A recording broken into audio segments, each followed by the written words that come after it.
نحمده ونصلي ونسلم على رسوله الكريم اما بعد اعوذ باللہ من الشیطان اللعین الرجیم بسم اللہ الرحمن الرحیم ما كان محمد ابا احد من رجالکم ولکن رسول اللہ وخاتم النبیین وَكَانَ اللَّهُ بِكُلِّ شَيْءٍ عَلِيمًا وقال تعالی ملعونین اینما ثقفوا اخذوا وقتلوا تقتیلا آمنت باللہ صدق اللہ مولانا العظیم وبلغنا رسوله النبی الکریم الامین الحنین الرؤوف الرحیم ونحن على ذلك لمن الشاهدين والشاكرين والحمد لله رب العالمين والصلاة والسلام على سيد الأنبياء والمرسلين وعلى آله وصحبه أجمعين انتہائی عزت و تعظیم کے لائق معزز و مکرم سامعین، اللہ رب العالمین کا کرم، اس کا فضل کہ اس نے ہمیں جمعۃ المبارک کی یہ برکتوں والی ساتیں عطا فرمائی۔ بے حساب درود و سلام آقا کریم صلی اللہ علیہ وآلہ وصحبہ وبارک وسلم کی ذات والا ببرکات پر جو کہ باعث تخلیق کائنات ہیں، جن کے صدقے اور طفیل اللہ رب العالمین نے ہمیں یہ ساری نعمتیں، رحمتیں، برکتیں عطا کی۔ محترم و مکرم سامعین، ماہ شعبان ہے اور ہم اپنے اعلان کے مطابق آج گفتگو کا سلسلہ رکھنا تھا شب بارات کے حوالے سے، عبادات، استقبال رمضان، لیکن اچانک ملک میں ایک مسئلہ درپیش ہوا، اب اس کی بنیاد پر آج میں نے کچھ گزارشات آپ کی خدمت میں پیش کرنی ہے۔ آغاز کلام میں یہ بات ذہن نشین رکھ لیں کہ حضور اکرم صلی اللہ علیہ وآلہ وسلم خاتم النبیین ہے۔ کون ہے؟ میرے اور آپ کے نبی آخری نبی ہے۔ کون سے نبی ہے؟ آپ کے بعد کوئی نبی اور رسول نہیں آ سکتا، آپ کے بعد کوئی نبی اور رسول نہیں آ سکتا۔ خود اللہ رب العالمین نے یہ بات قرآن میں بیان کی کہ ما کان محمد ابا احد من رجالکم ولکن رسول اللہ وخاتم النبیین، کہ محمد صلی اللہ علیہ وآلہ وسلم تم مردوں میں سے کسی کے والد نہیں ہے، وہ خاتم النبیین آخری نبی ہیں، ان کے بعد کوئی نبی اور رسول نہیں ہے۔ وَلَٰكِن رَّسُولَ اللَّهِ وَخَاتَمَ النَّبِيِّينَ، وہ اللہ کے رسول ہیں اور خاتم النبیین ہیں۔ یہ اللہ کے قرآن نے اعلان کیا ہے۔ اور پھر خود نبی اکرم صلی اللہ علیہ وسلم نے فرمایا انا خاتم النبیین لا نبی بعدی، میں اللہ کا آخری نبی ہوں، میرے بعد کوئی نبی اور رسول نہیں ہے۔ حضرت شیر خدا مولا علی کرم اللہ وجہ الکریم کو نبی علیہ السلام نے مدینہ میں اپنا نائب بنایا اور خود جہاد پر جا رہے، حضرت علی کی آنکھوں میں آنسو ہے، تو نبی علیہ السلام نے فرمایا اما ترضیٰ، اے علی تو اس بات پر راضی نہیں ہے کہ تیرا میرا وہ تعلق ہے جو موسیٰ و ہارون کا تھا، یعنی تو میرا بھائی ہے۔ اور ایک اور موقع پر فرمایا انت اخی فی الدنیا والآخرہ، تو دنیا میں بھی میرا بھائی ہے، آخرت میں بھی میرا بھائی ہوگا۔ لیکن سامعین گرامی قدر، توجہ طلب اور غور طلب امر یہ ہے کہ حضرت موسیٰ کے بھائی حضرت ہارون وہ اللہ کے نبی تھے، اللہ کے نبی کے بھائی بھی تھے اور خود نبی بھی تھے۔ تو نبی علیہ السلام نے فرمایا تیرا میرا وہ تعلق ہے جو موسیٰ و ہارون کا تھا، لیکن معان فرما دیا اے علی ہارون نبی تھا، تو میرا بھائی ضرور ہے پر تو میرے بعد نبی نہیں ہے۔ جب حضرت علی نبی نہیں ہو سکتے تو حضور کے بعد کوئی اور کیسے ہو سکتا ہے؟ اور پھر نبی اکرم صلی اللہ علیہ وآلہ وسلم نے ایک موقع پر ارشاد فرمایا، حضرت سیدنا فاروق اعظم رضی اللہ تعالیٰ عنہ حضرت عمر بن خطاب آپ کے حوالے سے کہ اگر میرے بعد اللہ نے کسی کو نبی بنانا ہوتا تو میرے بعد اللہ عمر کو نبی بناتا، لیکن لا نبی بعدی، میرے بعد کوئی نبی نہیں ہے۔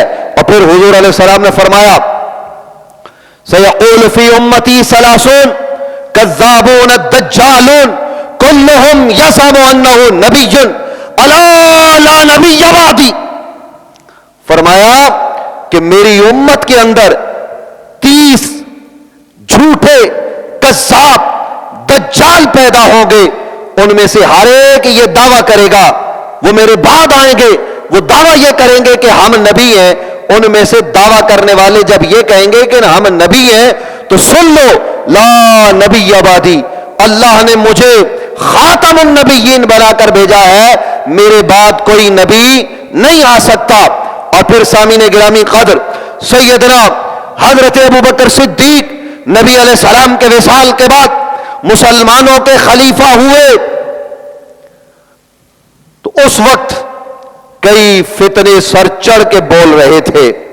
ان میں ایک فتنہ مسلمہ کذاب کا تھا، یہ نبی علیہ السلام کے زمانے میں بھی، یعنی آپ کی ظاہری حیات میں بھی باتیں کرتا تھا، اور پھر نبی علیہ السلام کے وصال کے بعد اس نے یمامہ میں جتھے اگٹھے کر کے ایک لشکر بنایا، ایک خاتون سے شادی کر لی، وہ بھی نبی ہونے کا اعلان کرتی تھی معاذ اللہ، اور اس نے اپنی نبوت کا پرچار شروع کیا۔ جب صحابہ کرام کے سامنے یہ مسئلہ آیا تو صحابہ کی شورا بیٹھی، جلیل القدر اصحاب بیٹھے۔ آج لوگ کہتے نرم بات کرو، پیار والی بات کرو، حضور تو رحمت للعالمین ہے۔ تو میں یہ پوچھتا ہوں کہ اس امت میں کیا ابو بکر صدیق سے نرم کوئی آدمی ہو سکتا ہے؟ وہ سب سے زیادہ رقیق القلب، سب سے نرم آدمی۔ لیکن جس وقت یہ شورا بیٹھی تو صحابہ میں مشورہ یہ دیا گیا کہ اس وقت کئی فتنے، ہم غیر مسلموں سے ٹکرا رہے ہیں، ادھر مانعین زکوٰۃ ہیں، طرح طرح کی باتیں ہیں، تو اس وقت کچھ عرصے کے لیے ہم توقف کرتے ہیں، بعد میں مسلمہ کذاب کے فتنے کو دیکھ لیں گے۔ تو سیدنا حضرت ابوبکر صدیق جو انتہائی نرم دل شخصیت جلال میں آئے اور فرمایا اس دھرتی پر ہم بھی زندہ ہو اور نبی علیہ السلام کی ختم نبوت پر حملہ کرنے والے جھوٹے قذاب بھی زندہ ہو، یہ نہیں ہو سکتا، ان کے خلاف جنگ ہوگی اور ہو کر رہے گی۔ صحابہ نے کہا مدینہ خالی رہ جائے گا۔ مدینہ منورہ میں اے ابو بکر ہماری عورتوں کا، ہمارے بچوں کا کیا ہوگا، پیچھے کے معاملات کیا ہوں گے؟ آج بھی لوگ اپنے گھر کی فکر کرتے ہیں، میرے بچوں کا کیا بنے گا؟ جس رب نے بچے پیدا کیے وہی رازق ہے۔ یہ نظام حضرت ابو بکر صدیق دے کر گئے۔ حضرت سیدنا ابو بکر صدیق رضی اللہ تعالیٰ عنہ نے صحابہ کرام کے سامنے خطبہ دیا اور فرمایا اے میرے نبی کے غلاموں، اے اصحاب پیغمبر کی جماعت، سنو، اگر ہمارے بعد مدینے میں ہماری عورتوں کی رانوں کا گوشت دشمن کے کتے نوچ کر کھا جائے، ابو بکر یہ برداشت کر سکتا ہے ہمارے نبی کی ختم نبوت پر حملہ ہو اور وہ جھوٹا قذاب موجود ہو کر حملے کر رہا ہو، ہم برداشت کریں؟ یہ ہم برداشت نہیں کر سکتے، یہ برداشت نہیں کر سکتے۔ اور پھر جس حوالے سے میں بات کرنا چاہ رہا ہوں، انگریز کا خود ساختہ پودا مرزا قادیہ، جب اس نے اعلان نبوت کیا، یہ جھوٹا، یہ ملعون، پہلے یہ خود اشتہار چھاپتا تھا کہ حضور کے بعد کوئی نبی نہیں آ سکتا، لیکن پھر اس نے اعلان نبوت کیا، پھر یہ ذلی بروزی ان منزلوں سے چڑھتے چڑھتے یہ کہنے لگا کہ میں کلی نبی ہوں، اور پھر اس طرح کی باتیں جب اس نے کی، پھر اس نے کتابیں لکھی۔ اس زمانے میں حضرت تاجدار گولڈا سیدنا پیر مہر علی شاہ رضی اللہ تعالیٰ عنہ آپ حرمین کو چھوڑ کر پاکستان آئے اور مرزا قادیاں کا مقابلہ کیا، علمی سطح پر بھی اور پبلک میں بھی، اور لاہور میں آ کر اسے دندان شکن جواب دیے۔ وہ بدبخت، وہ ملعون، وہ کذاب سامنے نہ آیا، لیکن آپ نے حق ادا کرنے کی پوری کوشش کی اور حق ادا کیا۔ ختم نبوت پر ڈاکہ ڈالنے والے کا آپ نے قلع کما کیا علماء کی پوری جماعت کے ساتھ۔ اور پھر یہ فتنہ دوا انگریز کا زور تھا، انگریز کا زور اور دور، یہ چیزیں تھی اس زمانے میں۔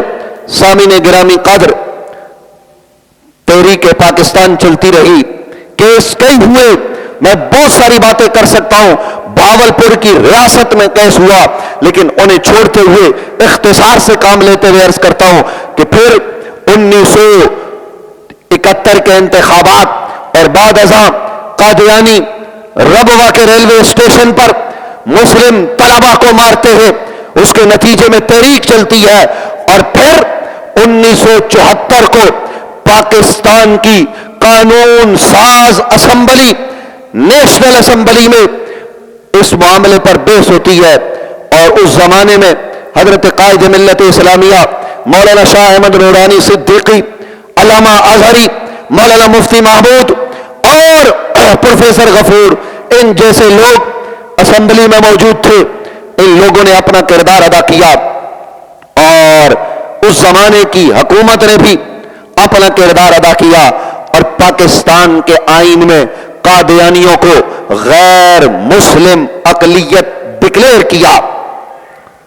اب لوگ کہتے ہیں ان کو حقوق دیے جائیں، سمجھنے کی بات یہ ہے کہ پاکستان میں ہر شہری کو بنیادی حقوق حاصل ہیں، اور اسلام بھی اس کی ضمانت دیتا ہے، لیکن وہ کس کو؟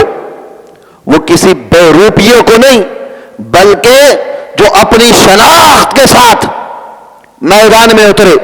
یہ پاکستان ہے، سمجھانے کے لیے عرض کر رہا ہوں، پاکستان میں ہر آدمی کو پولیس افسر بننے کا حق حاصل ہے۔ کیا ہے؟ ذرا جواب دیں۔ ہر شہری کو پاکستان میں پولیس افسر بننے کا حق حاصل ہے۔ اب یہ ہمارے محترم آزاد تنولی صاحب جو سابق یہاں ڈی آئی جی بھی رہے اسی ضلع کے، یہ ان کے بھانجے بیٹھے ہوئے ہیں، وہ پولیس افسر ہیں، وہ ڈی آئی جی رہے، ابھی کسی اور محکمے میں ہیں، کل اللہ کرے وہ آئی جی بنے، تو یہ اٹھ کے وردی پہن کے کہیں کہ جناب میں ڈی آئی جی ہوں، میں آئی جی ہوں، تو آپ مان لیں گے؟ کیوں بھائی؟ آئین میں تو حق حاصل ہے نا، ہر شہری ڈی آئی جی آئی جی بن سکتا ہے، تو ان کو ہم مانتے ہیں، ان کو ہم نہیں مانیں گے، ان کے بھانجے بھی ہیں۔ وجہ کیا ہے؟ وجہ یہ ہے کہ یہ پروسیس سے نہیں آئے۔ بھائی ہر شہری کو حق حاصل ہے، لیکن پہلے وہ میٹرک کرے گا، انٹر کرے گا، پھر اس کے بعد جا کے آگے امتحانات دے کے مقابلے کا امتحان پاس کرے گا، اور پھر اس کو اس کی پسند کا محکمہ دیا جائے گا، اس میں بھی وہ عرصہ گزارے گا، پہلے چھوٹا افسر ہوگا، کرتے کرتے وہ بڑا افسر بنے گا۔ آپ کہیں گے مولوی صاحب یہ پروسیس ہے، تو پاکستان میں ہر شہری کو بنیادی حقوق حاصل ہیں، یعنی یہاں پر کوئی سکھ ہے تو وہ یہ کہتا ہے کہ میں سکھ ہوں، تو اس کو اس کی حقوق ملیں گے۔ یہ ہم اتنے لوگ یہاں مسجد میں بیٹھے ہوئے، یہ ہمارے بالکل پڑوس میں کرسچنوں کی آبادی ہے نہیں ہے؟ غیر مسلم رہتے ہیں، آپ کو پتا ہے؟ جس کو پتا ہاتھ کھڑا کر کے بتائیں۔ یہاں پہ چرچ بھی ہے، دیکھا آپ لوگوں نے چرچ؟ یہ بالکل آج تک ہم نے کبھی ان کے چرچ کے خلاف تقریر کی؟ کبھی لوگوں کو جمع کیا کہ آؤ چلو جی ان کا چرچ گراتے ہیں؟ نہیں، وہ اپنے مذہب کی پریکٹس کرتے ہیں وہاں پر، وہ اتوار کو جس دن چاہتے ہیں عبادت کرتے ہیں، ان کا وہاں پہ چرچ سنبھالنے والا ایک نگران بھی ہے۔ ہم تو کبھی اعتراض نہیں کرتے، بلکہ لوگوں کے ساتھ ان کی گپ شپ ہوتی ہے۔ یہ سب سلسلہ ہے، کبھی ہم نے دہشت گردی کی نہیں کی، اس لیے کہ ان کو حق حاصل ہے، یوں ہی پارسی ہے، یوں ہی ہندو ہے۔ لیکن یہ جو بدبخت قادیانی ہے، یہ اپنے آپ کو غیر مسلم کہتے نہیں، یہ کہتے ہیں ہم مسلمان ہیں، یہ کلیم کرتے ہیں۔ جبکہ آئین پاکستان یہ کہتا ہے یہ نان مسلم ہیں، اور پھر یہ جب نان مسلم ہیں تو یہ مسلمانوں کے شعار استعمال نہیں کر سکتے، یہ اپنے عبادت خانے کو مسجد نہیں کہہ سکتے۔ یہ 1984 میں مزید تشریح ہوئی، قانون سازی ہوئی، اور پھر یہ بتایا گیا کہ یہ اپنی عبادت گاہ کو مسجد کی طرح نہیں بنا سکتے۔ ہم کہتے ہیں آؤ تم مانو، تم اپنا مذہب لکھواؤ کہ ہم مرزا قادیان کے ماننے والے ہیں، ہم قادیانی ہیں، اور قادیانی مذہب کی حیثیت سے ہمیں حقوق دیے جائیں تو کیوں نہیں دیں گے؟ لیکن یہ کہتے ہیں ہم تو مسلمان ہیں، اور ہم ہی معاذ اللہ اصل مسلمان ہیں، اور یہ ہمیں کافر کہتے ہیں۔ کس کو؟ یہ ہم لوگوں کو کافر کہتے ہیں۔ یہ مسلمانوں کے متعلق کہتے ہیں کہ یہ ذریت البغایا ہے۔ کیا ہے؟ ذریت البغایا۔ استغفر اللہ ثم استغفر اللہ، میں مجبوری میں ممبر پر اس کا ترجمہ کر رہا ہوں۔ یہ کہتے ہیں کہ یہ آوارہ عورت، کوٹھے والی عورت کے بچے ہیں مسلمان۔ استغفر اللہ، یہ ہمیں کوٹھے والی عورت کا بچہ کہتے ہیں۔ جو قادیانی کو نہ مانے وہ اس کو یہ کہتے ہیں۔ اب یہ مقدمہ جب آپ کے سامنے آ گیا تو یہ کیا کرتے ہیں؟ یہ قادیانی لوگ قرآن مجید بھی پڑھتے ہیں، ان کے اوپر پابندی ہے، یہ قرآن کی تشریح ترجمہ نہیں کر سکتے، اس لیے کہ یہ مسلمانوں کی پیٹھ میں چھرا گھونپتے ہیں۔ آپ دیکھتے ہیں کہ سکھ بھی قرآن کا حوالہ دیتا ہے، عیسائی بھی دیتا ہے۔ بھائی وہ اپنے آپ کو کہتا ہے میں سکھ ہوں، اب میں کہتا ہوں کہ قرآن میں بھی سورہ اخلاص ہے، سورہ توحید ہے، قل هو اللہ احد، تو کوئی بات نہیں۔ یہ ملعون کہتے ہیں ہم مسلمان ہیں، یہ اپنے آپ کو قادیانی نہیں کہتے، پھر کہتے ہیں ہم اصل مسلمان ہیں، ہم قرآن والے۔ تو بھائی یہ ہم کون ہیں پھر؟ تم بے روپیے ہو۔ تو اسی طرح کا ایک مقدمہ 2011 میں جب قانون سازی ہو گئی تو ایک آدمی ایک عرصے سے یہ کام کر رہا ہے کہ قرآن مجید فرقان حمید کا قادیانیوں کا ایک خلاصہ ہے، تفسیر کبیر، اس کا پھر خلاصہ تفسیر صغیر، وہ کہتے ہیں یہ کل قرآن ہے، اور وہ اس کو چھاپتے ہیں، وہ بانٹتے ہیں۔ وہ نہ قرآن چھاپ سکتے ہیں نہ بانٹ سکتے ہیں، یہ قانون میں پابندی ہے۔ اسلام کی بات اپنی جگہ پر، لیکن آئین پاکستان ان کو پابند کرتا ہے، وہ ایسی کوئی سرگرمی پاکستان میں نہیں کر سکتے۔ انہوں نے یہ سب کیا، جس کے نتیجے میں وہاں لوگوں نے مقدمہ درج کیا، اور اس مقدمے کے نتیجے میں اس آدمی پر جب ایف آئی آر ہو گئی، پھر جو ہے وہ تفتیش ہوئی، وہ گرفتار ہوا، اور گرفتاری کے بعد ٹرائل کورٹ میں اس پر جو ہے نا وہ مقدمہ چلا، اور پھر یہ مقدمہ چلتے چلتے سپریم کورٹ میں پہنچا، اور سپریم کورٹ آف پاکستان نے جو ابھی فیصلہ دیا، اس فیصلے میں کئی طرح سے بدنیتی ہے۔ لوگ کہتے ہیں جی وہاں تو قادیانیوں کا ذکر نہیں، وہاں تو مذہب کا ذکر نہیں، وہاں تو یہ چیزیں ہیں ہی نہیں۔ بھئی پہلی بات یہ ہے کہ ٹرائل کورٹ کا کام سپریم کورٹ کیوں کرتی ہے؟ روزانہ آپ سنتے ہیں ٹی وی پر، میڈیا پر، کہ کوئی مقدمہ ہوتا ہے تو سیاسی طور پر یا ویسے تو یوں سپریم کورٹ کے جج وکیلوں کے منہ پہ مارتے ہیں کہ بھئی اس کو ٹرائل کورٹ میں لے کے جاؤ، دوبارہ سے ٹرائل ہوگا۔ ہمارا کام تو آئین کی تشریح کرنا ہے، ہم ٹرائل کورٹ تھوڑے ہی ہیں۔ لیکن یہاں وہ سپریم کورٹ ٹرائل کورٹ بن گیا۔ وہ کہنے لگا کہ جناب 295 بی اور 298 یہ لگتے ہی نہیں ہیں۔ بھائی کیوں نہیں لگتے؟ آپ کون ہیں؟ آپ کی بدنیتی ظاہر ہو رہی ہے۔ پھر اگر آپ میرٹ پر فیصلہ کرنا چاہتے ہیں تو آپ لگے لپٹے لفظوں میں قادیانیوں کو فائدہ دے رہے ہیں۔ جو 1993 کا 5 رکنی سپریم کورٹ کا فیصلہ ہے، اس فیصلے کے خلاف آپ جا رہے ہیں، اور آپ کہہ رہے ہیں آئین کا آرٹیکل 20 ہر شہری کو آزادی دیتا ہے۔ ہاں بھائی، ہر شہری کو آزادی دیتا ہے، لیکن وہ اپنے آپ کو پاکستان کا شہری مان کر وہ اپنی ایڈنٹی جو ہے نا وہ شو کرے اور بتائے کہ میں پاکستان کا شہری ہوں، میں پاکستان کا شہری ہونے کی حیثیت سے میں مسلمان ہوں، میں نبی علیہ السلام کی ختم نبوت پر یقین رکھتا ہوں، میں پاکستان کا شہری ہوں، میں سکھ ہوں، میں کرسچن ہوں، میں پاکستان کا شہری ہوں، میں ہندو ہوں، میں پارسی ہوں، تو اس حیثیت سے اس کو سارے حقوق دینے کی ضمانت پاکستان کا قانون دیتا ہے، لیکن یہاں تو یہ اپنے آپ کو اپنی شہریت ہی واضح نہیں کرتے، ووٹر لسٹ میں یہ اپنے آپ کو مسلمان لکھواتے، یہ باہر ممالک میں جا کر جب پریکٹس کرتے تو کہتے ہم مسلمان ہیں، اور پھر یہ توہین بھی کرتے، یہ سارے کام کرتے۔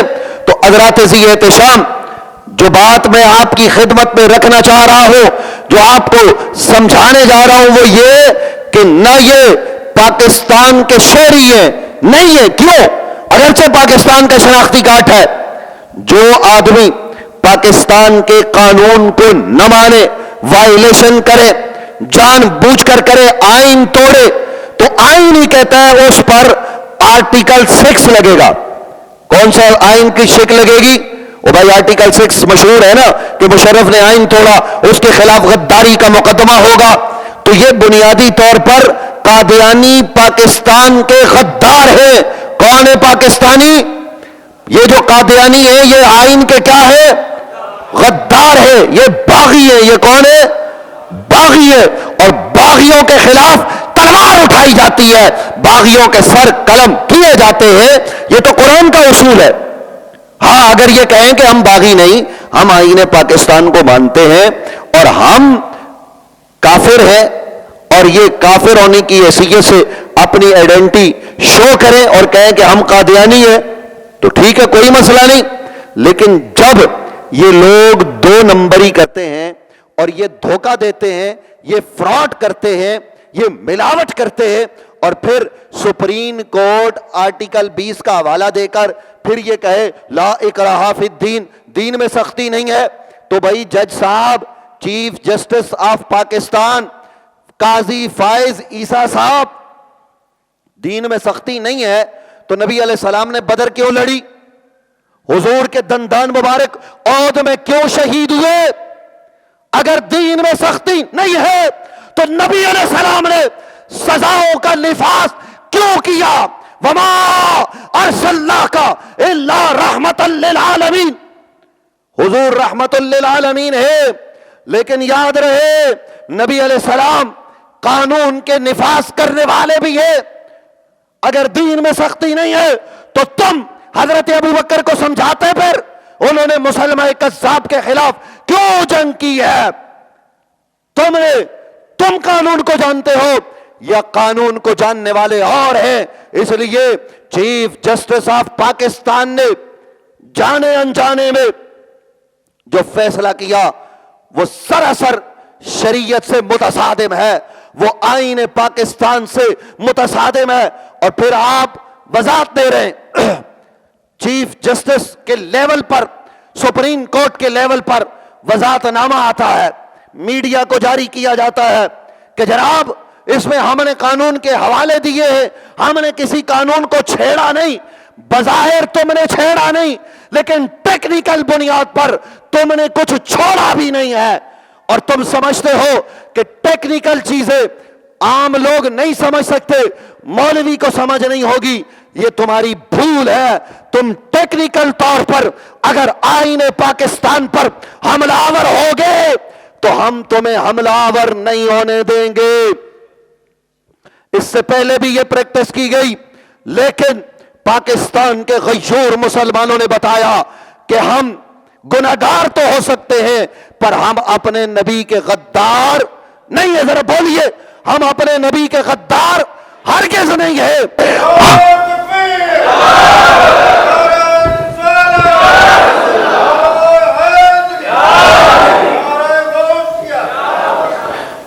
یہ جو اس وقت سپریم کورٹ نے کیا، کیوں کیا ہے؟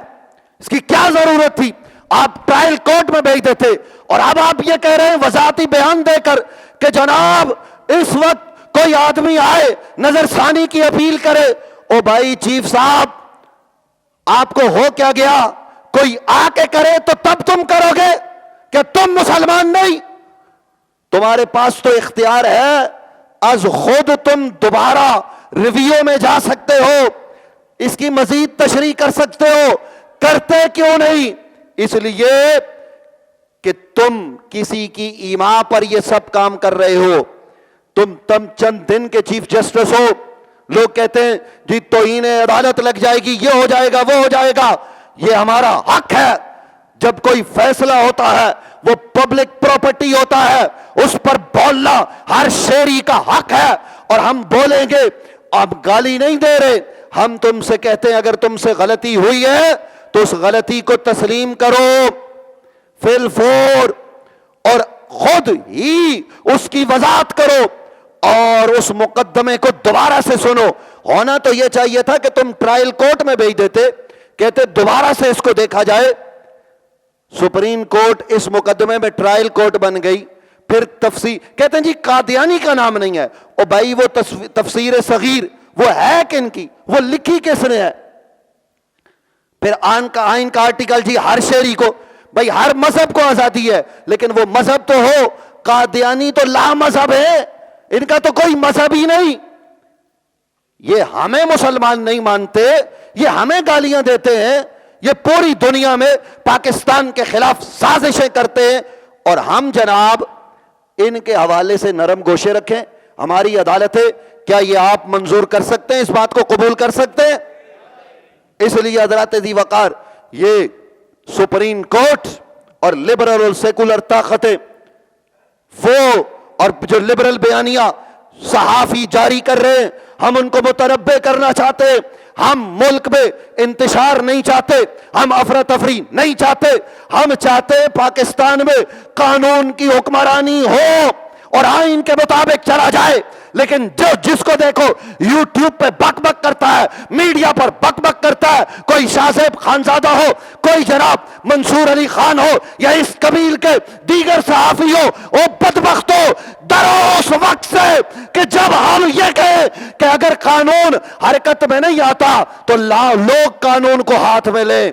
ہم یہ نہیں کہیں گے، لیکن جب تم نبی علیہ السلام کی ختم نبوت پر حملہ آور ہوگے تو پھر لوگوں کو کہا جائے گا کہ جب قانون راستہ نہیں لیتا تو پھر کیا کیا جائے.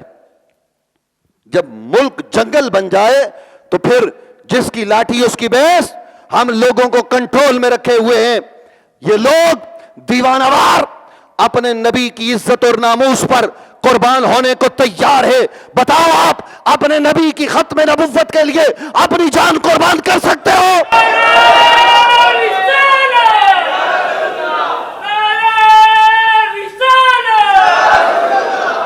اور سنو، یہ جذباتی بات نہیں ہے، اللہ کی عزت کی قسم، آپ قرآن ہمارے ساتھ پر رکھو. حضور کی ناموس کے لیے ہم اپنا تن من دھن سب کچھ، اپنے بچے بیوی، ہم اپنا مال جان سب قربان کرنے کو تیار